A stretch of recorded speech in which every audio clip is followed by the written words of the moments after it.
In this question, you have to identify the correct statement with reference to human digestive system. Option A, ileum is highly coiled part.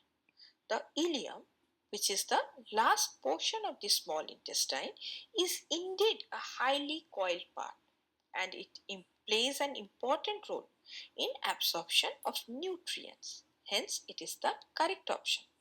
Option B, vermiform appendix arises from duodenum.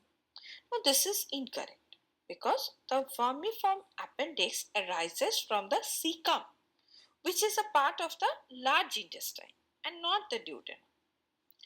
Option C, ileum opens into small intestine. It is also incorrect because the ileum is the last part of the small intestine and it opens into the large intestine. Option D, serosa is the innermost layer of the alimentary canal. It is also incorrect.